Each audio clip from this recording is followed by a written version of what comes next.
Imagine walking into a market where fewer people are buying, yet prices keep rising anyway. That sounds impossible, right? But that is exactly what is happening in the housing market today. Sales are dropping to levels not seen in decades, yet homes are still very expensive. Something unusual is clearly going on here. In a normal situation, when fewer people buy something, the price should fall. That is basic supply and demand. You learned it early in school. But today, that simple rule seems broken. So the big question is, what changed? Why is this market behaving in a way that feels completely backward? Now, think about this for a moment. If homes are expensive and fewer people can afford them, who is still buying? And more importantly, why are prices not dropping?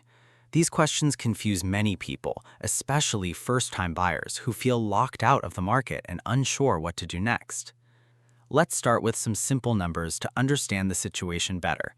A few years ago, the average home price was much lower. Today, that same type of home costs far more. This means buyers are paying more money up front and also dealing with higher monthly payments at the same time. But here's where things get even more interesting.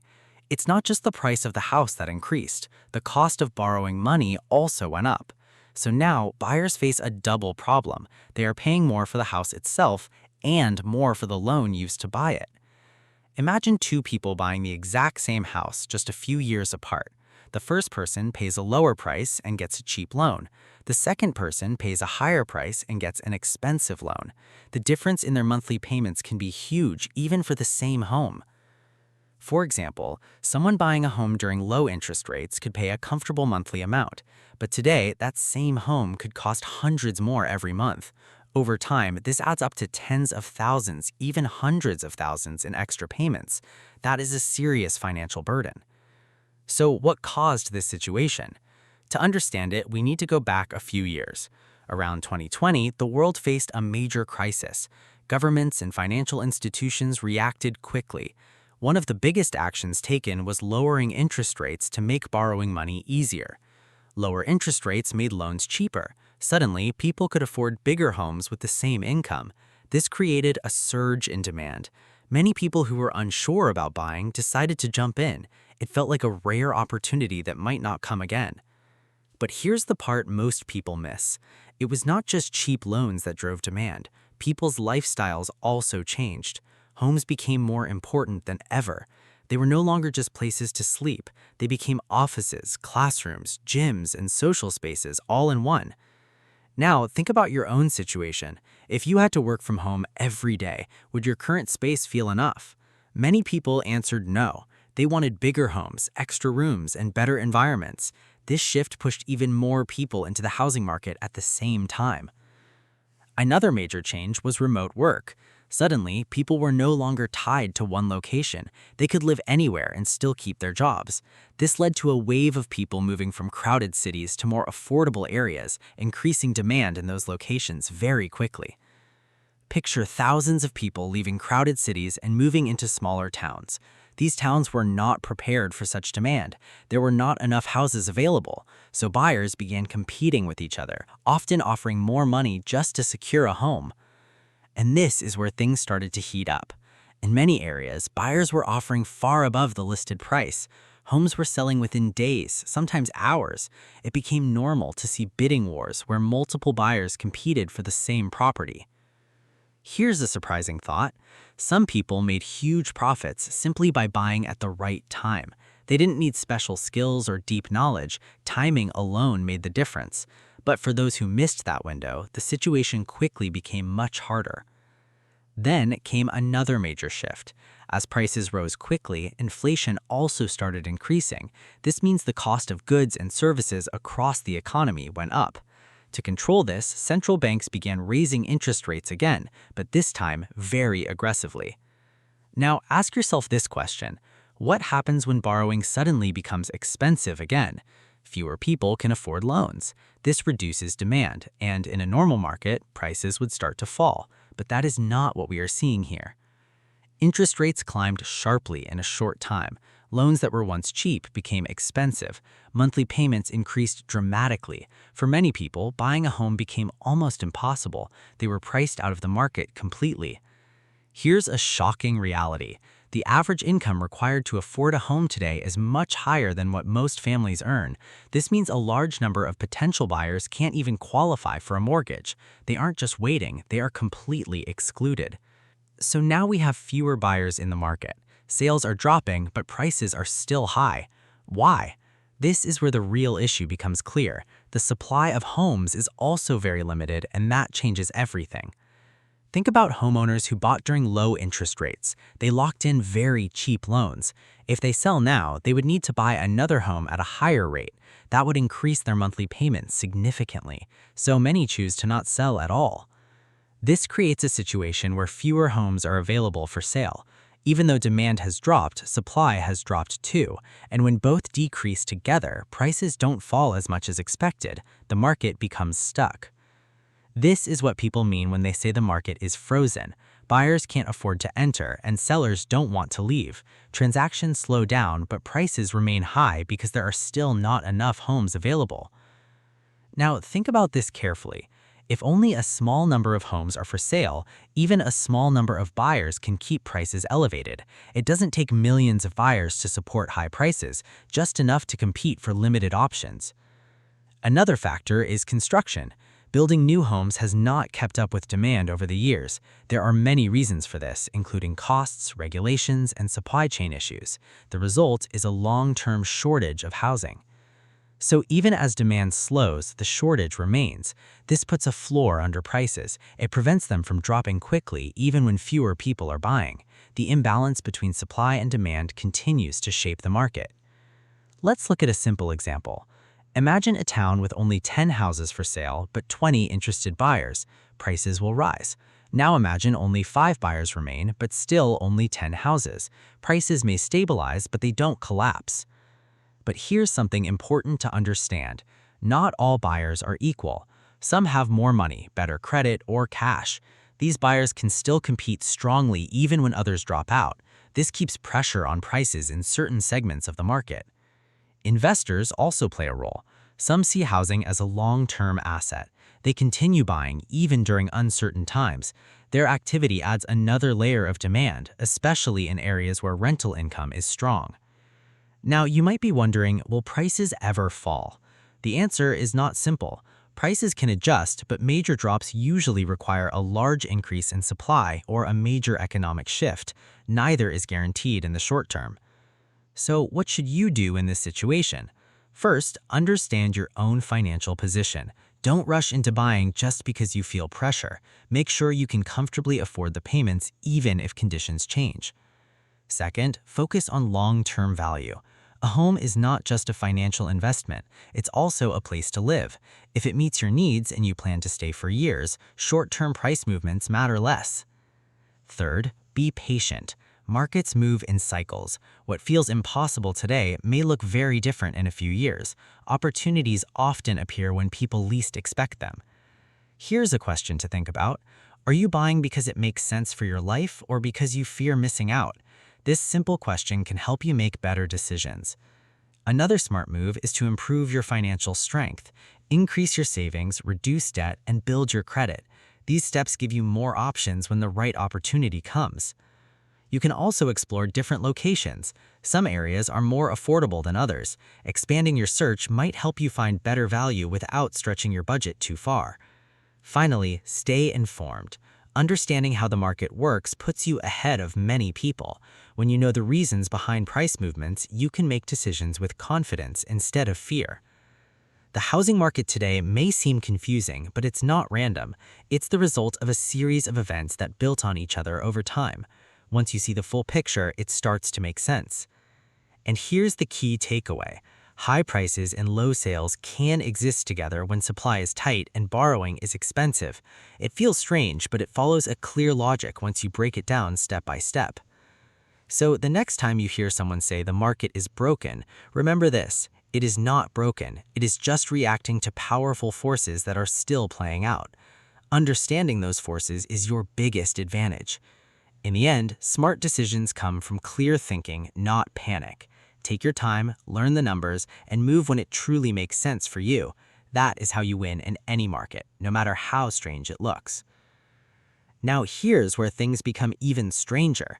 Prices reached a peak and then simply stopped moving much. Demand dropped, but supply dropped at the same time. This created a rare situation where the market didn't crash or grow. It just froze like a machine stuck between two settings. But here's the part most people miss. There is one hidden force quietly controlling everything. It's not obvious at first, but once you see it, you can't ignore it. This single factor explains why homeowners aren't selling and why the market feels locked in. Right now, a huge number of homeowners have very low interest rates on their mortgages. Many locked in rates below 4% and some even below 3%. These rates are extremely rare today. They are like a special deal that disappeared and cannot be recreated anymore. Now, think about this carefully. If you owned a home with such a cheap loan, would you give it up easily? Selling your home today means replacing that cheap loan with a much more expensive one. For most people, that decision simply does not make financial sense.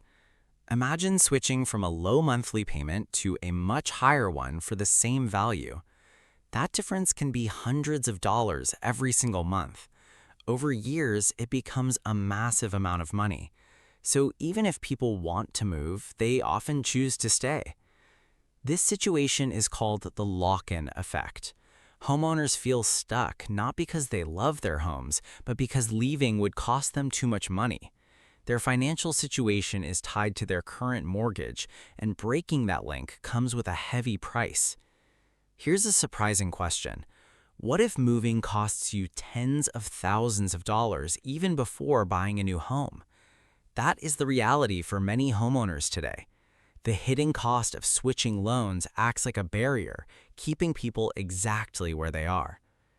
Because of this, fewer homes are being listed for sale. Even people who need more space or want a different location hesitate to move. This reduces supply even further, tightening the market and keeping prices from falling as expected. Studies show that this lock-in effect has reduced the number of homes being listed significantly. Millions of potential transactions simply never happen. That means fewer opportunities for buyers in a market that feels slow and unresponsive. So the market is not crashing, it is not booming either. It is simply stuck. Like a door that will not open or close, it just stays in place. And while that might sound stable, it creates serious problems for people trying to enter the market. Now let's talk about someone real. Imagine a woman named Maya. She's in her early 30s and works a stable job. She earns a decent income, has good credit, and has saved money carefully over several years. She did everything she was told to do. But here's the frustrating part. Even with all that discipline, Maya still struggles to buy a home. The average home price in her area is far beyond what she can comfortably afford, and the monthly payments stretch her budget to a risky level. Now think about her situation. After paying for housing, she has very little left for other expenses. Food, transport, healthcare, and basic living costs quickly eat into her remaining income. This leaves almost no room for emergencies or enjoyment. So the problem is not that Maya is careless, it's not that she failed financially. The system itself has become too expensive for someone like her. The gap between income and housing cost has grown too wide. And here's a powerful idea to consider. When hardworking, responsible people cannot afford basic goals like owning a home, the issue is not personal, it is structural. The math itself is broken for a large group of people. Now imagine how this feels emotionally. It isn't always dramatic, it shows up in small, repeated moments, like checking house listings again and again, knowing deep down that none of them truly fit your budget. It feels like watching your rent increase while your savings struggle to keep up. Every small setback pushes your goal further away. What once felt achievable now feels distant and uncertain. It also feels strange when friends start buying homes. You are happy for them, but you can't ignore the comparison. You begin calculating numbers in your head, wondering how they made it work while you are still waiting. Here's a question worth asking. What happens when an entire generation delays major life decisions because of housing? The effects go beyond finances. They start to shape relationships, families, and long-term plans. Data shows that fewer first-time buyers are entering the market. The average age of buying a first home has increased significantly. People are waiting longer, not by choice, but because affordability keeps slipping away. And this delay has consequences. Buying later in life means missing years of potential growth in property value. Over time, this can lead to a large gap in wealth compared to those who bought earlier. Meanwhile, older buyers often have an advantage. Many already own property and can sell it for a profit. Some even buy new homes with cash, making it easier for them to compete in the market. Now think about a younger buyer trying to compete in that environment. They rely on loans and savings while others bring cash offers. The competition becomes uneven, making it harder to succeed. This creates a cycle where wealth builds for some and becomes harder to access for others. Over time, the gap widens, and fewer people are able to enter the housing market at all. Another surprising effect is how housing impacts life decisions. Many people delay marriage, children, or other major steps because they feel financially unprepared without stable housing. Some even give up on the idea of owning a home completely, not temporarily, but permanently. That shift changes how people think about their future and what they believe is possible.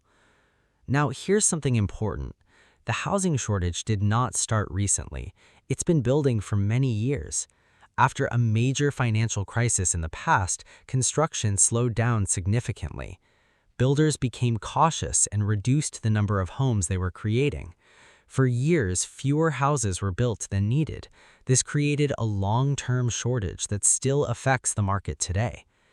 And here's the key detail. Most of the homes that were built targeted higher-income buyers. Smaller, more affordable homes became less common. This removed an important entry point for new buyers. Think about that for a moment. The type of home designed for beginners slowly disappeared. Without that first step, climbing the property ladder becomes much harder for average earners. Then came rising costs of building materials. Prices for essential materials increased significantly, making construction more expensive and pushed home prices even higher and slowed down new development. So now we have a situation where building new homes is costly, existing homeowners don't want to sell, and buyers struggle to afford what is available. All these factors combine to keep the market stuck. But here's the big takeaway. This isn't a simple problem with a quick fix. It's the result of many decisions and events over time. Understanding this helps you avoid making emotional or rushed financial choices. The smartest move right now is to stay patient and prepared. Focus on your finances, build savings, and watch the market carefully. Opportunities will come, but only for those who are ready to act wisely. In the end, the housing market is not just about buying property. It's about timing, strategy, and understanding the bigger picture. When you see how all the pieces connect, you gain an advantage that most people never develop. Now, there's another layer to this problem that almost nobody talks about clearly. Even when builders try to fix the shortage, they are facing delays, higher costs, and supply chain issues. Everything from labor to materials has become more expensive and harder to secure at scale. Builders are trying creative solutions to keep sales moving. They offer incentives like lower interest rates or discounts on monthly payments. But here's the truth most people miss. These are short-term fixes. They make homes look more affordable on paper, but they don't solve the deeper problem. The deeper problem is time. The housing shortage was not created in 1 year. It built up slowly over more than a decade. Because of that, it can't be fixed quickly. Even if construction increases today, it will take many years before supply catches up with demand. Now, think about this carefully. If you're missing millions of homes, there's no quick button to press that solves the issue. You can't instantly build enough houses to balance the market. It requires long-term planning, resources, and consistent building over many years. At this point, many people ask a common question. Is this another 2008-style crash waiting to happen? It's a fair question because prices are high and affordability is stretched, but the answer is no, and the reasons are very important to understand. In 2008, the problem was risky lending. Many people were given loans they couldn't afford. Banks were approving mortgages with weak standards, and some loans had strange structures that made them unstable from the start. Back then, a large portion of mortgages were considered risky. Many buyers had low credit scores or unstable income. The entire system was built on assumptions that home prices would always rise, which turned out to be a dangerous belief. Today, the situation is very different. Lending standards are much stricter. Most borrowers have strong credit scores and stable income. This means the people who own homes today are generally more financially secure than in the past. Another major difference is equity. In simple terms, equity is how much of your home you actually own. Today, homeowners have built massive equity. They are not over-leveraged like before. This creates a much more stable foundation for the market. Here's a powerful contrast. During the last major crisis, many homeowners owed more than their homes were worth. That led to panic selling and foreclosures.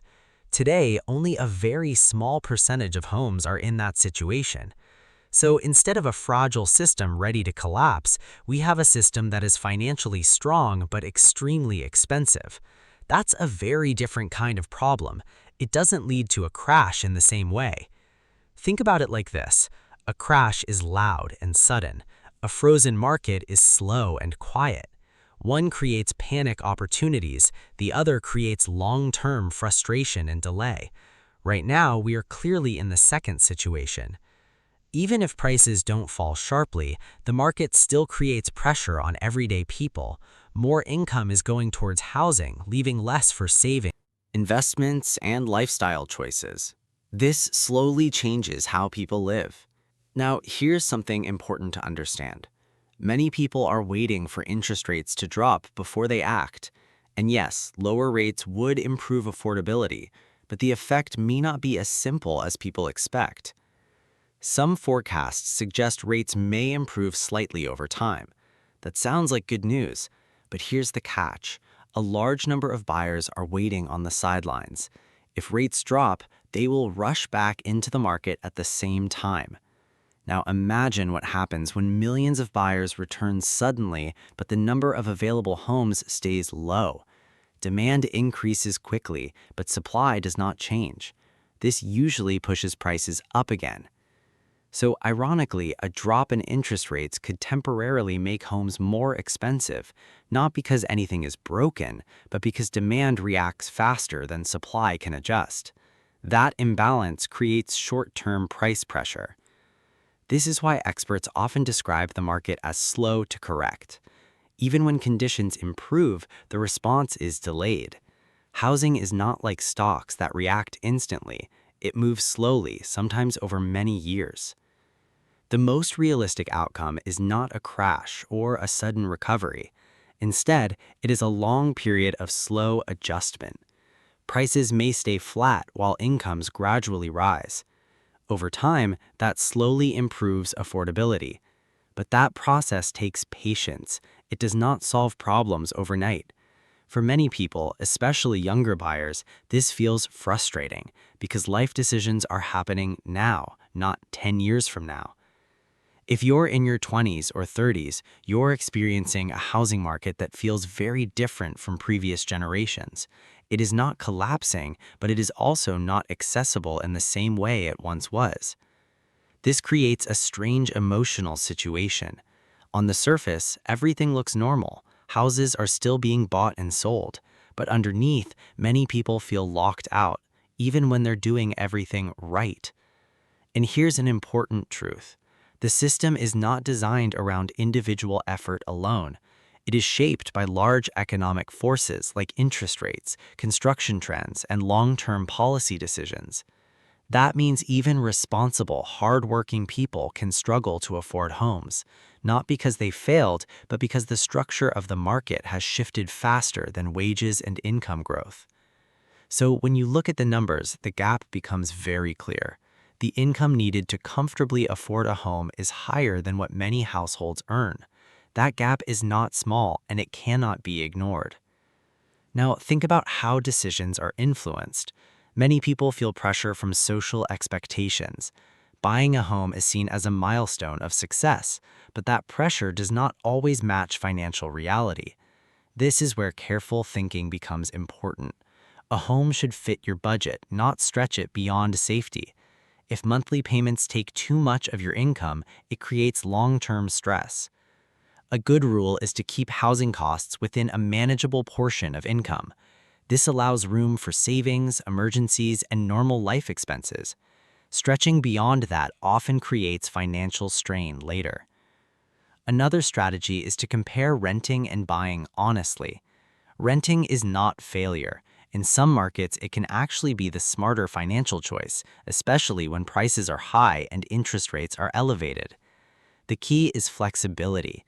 Money decisions should be based on math, not emotion or pressure. When you remove the emotional noise, the right decision becomes much clearer. For those who are ready to buy, new construction can sometimes offer better deals. Builders may reduce interest rates or offer incentives to attract buyers, but it is important to check the real base price carefully. Because sometimes incentives can hide higher starting prices. That's why comparing total long-term cost is more important than focusing on monthly payment alone. The full picture matters. In the end, this entire housing situation is the result of many forces combining over time. Cheap money, rapid rate increases, underbuilding, and shifting demand all played a role in shaping the current market. There's no single cause and no single fix. That's why the market feels stuck. Everyone is reacting to different pressures at the same time, and no one group can solve it alone. So the most important thing is understanding. When you understand the system clearly, you stop making emotional decisions. You start making informed ones based on your real situation. And that's the real takeaway here. Not panic, not hype, but clarity. The housing market may be complex, but your personal decision doesn't have to be. When you strip away the noise, the goal is simple. Make a choice that works for your income, your life plans, and your long-term stability. Everything else is just background movement. Because in a market like this, survival is not about timing perfectly. It's about making decisions that keep you financially safe, no matter what direction the market moves next. And once you see it that way, the confusion starts to fade. You are no longer reacting to headlines, you're responding to your own reality, and that's where smart financial decisions truly begin.